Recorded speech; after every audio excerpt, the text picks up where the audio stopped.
Anyway, the last topic is going to be Our Pet's Life. OPL, a leading premium pet food retailer, has successfully secured £300,000. GC Angels led the funding round, which includes private investment from crowdfunding platform Seeders. The investment will support OPL's ambitious plans to expand its market reach, further develop exclusive brands, and grow its customer base globally. According to data from Money Expert, in the UK alone, dog and cat owners spend 18 billion per year on products for their pets, and the global market is set to be worth 300 billion by 2027.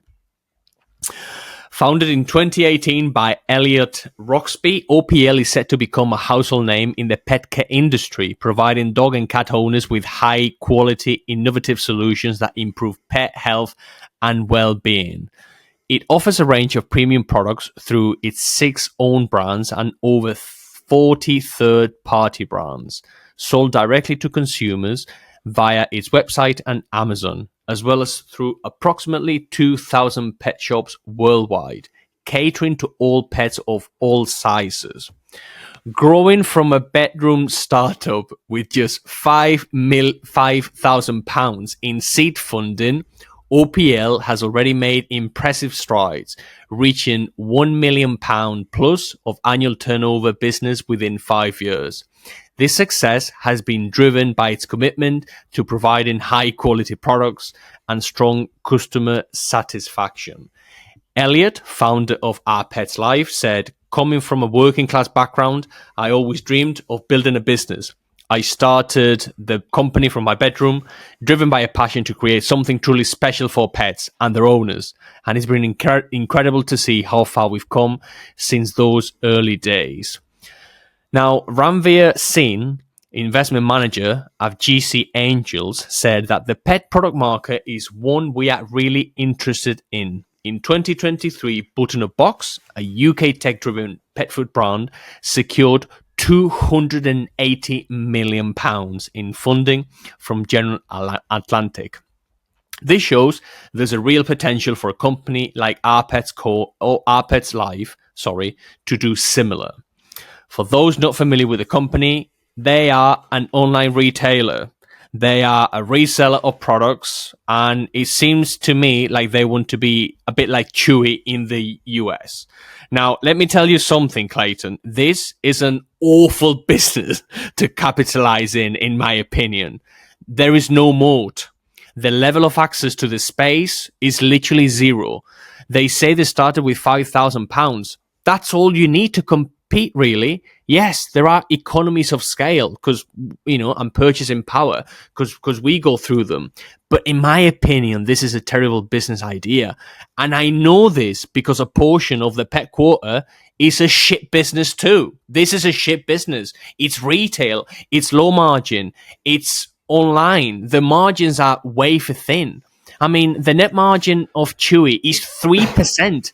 They turn over $12 billion and have an EBITDA which is 300 million, and they keep diluting shareholders, which is obviously not good. I mean, good luck to Elliot. By all means, I hope you conquer the world, mate. But I can't believe some of the investments in the pet industry. What I think the important thing is that it was angel investment. I can't see like private equity or VCs even getting too heavily involved in this. Like angel investors tend to, they tend to vote. They tend to put their money in with their head, and I guarantee it's SEIS like back. So with SEIS, if I put 300 grand in, 150 grand of that will come straight back off my tax bill, and if he goes bankrupt in the next 2 years, then I'll get another 38% of that back. So my actual exposure is like 12%. So that's the first thing to remember. But look, I mean, I've looked at his site. It's a good site. I mean, I think he's done a nice job. I think it's easy to use. I think he's got good products on there. But yeah, look, online, it's, if you're not Amazon, you're not really going to be ever taking the sort of numbers that you really want to take. I mean, you can maybe do bits and pieces, and like, I mean, the fact he's got to 1 million, like, well done. I mean, it's impressive within the space because it is such a hard space to do well in. But if you look at, like, say, the Chewy model, Chewy have got to where they've got by investing literally hundreds of millions of pounds, like billions of pounds, into that business. It's barely ever been profitable. They had an acquisition by PetSmart. Again, put loads more money into it, and their level of like customer service is off the scale. And also, 80% of everything Chewy sells is auto ship. So, unless you've got a very strong auto ship model, which is why Amazon are so big on auto ship, is because that's where the most of your revenue is going to be. It's not going to be from browsers. It's going to be from people who buy your product, get a discount. And I mean, I don't know if you ever heard, like, let's say, for example, let's say you've got a senior dog, you've got your dog food on auto ship, Chewy, in your food turns up. Let's say your dog passes away and you forget to cancel your auto ship. Chewy will deliver your bag of dog food and your dog's already gone. You phone them up and say, "Oh, sorry, my dog's passed away," that sort of stuff. They'll say, "Look, keep the dog food, give it to a neighbour, and what we'll do is," and then they'll send you like a bunch of flowers or something, because they're all they're thinking about is long-term customer retention. Now, a normal guy who's got 300 grand is not going to be able to do things like that. You just can't do it. It doesn't. No. It doesn't work like that. I mean, we have a warehouse. We have a full building where we can buy deals and buy low and try to sell at competitive rates. But even then, we are competing with everyone. You compete with Amazon. You compete with vendors overseas. I have to have staff. We have to buy boxes. You have to shrink wrap the whole thing. You have to add different like cardboard separators. You have to print out. Hold on, where is it? You have to print out like different labels and things to put on the packages. The guy from DHL needs to come, and that takes up space and time. And you have to allocate staff to different things and printers and ink, and it's mental. So a customer can spend £100 and maybe you make £2-3. And look at the Zoo Plus model. I mean, Zoo Plus model was buy at manufacturer rates, sell at wholesaler rates, and like literally just burn brands that are on there.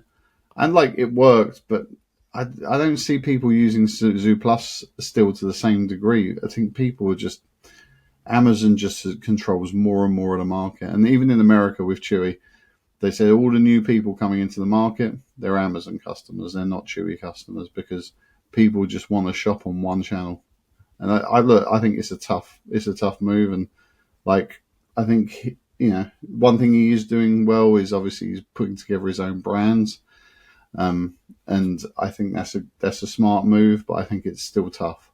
I think it's still tough because as an online retailer, it's very hard to get traction without spending fortunes. And then, how good is your lifetime value, Yeah, not very good. Not very good unless you can sell them different things like services or whatever. But even then, that's really, really hard. Unless you convince people to auto ship. In auto ship, you need to make some very exciting deals for people, and then you're not making a lot of money. So, and your customer acquisition costs as well. Like Google takes a portion or Facebook takes a portion. It's literally a dog's dinner. Like it's so tough.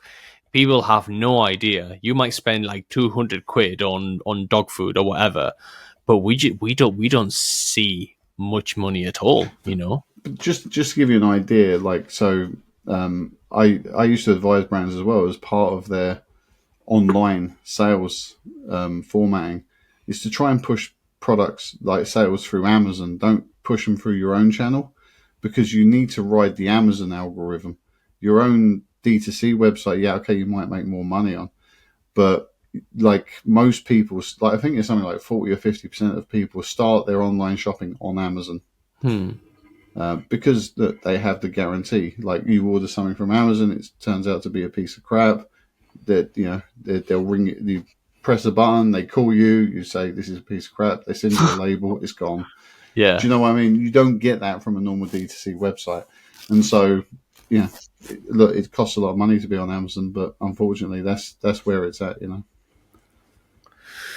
Fair enough. Well, best of luck to another competitor of ours, and I honestly hope that you do really, really amazing things. But it's a tough space.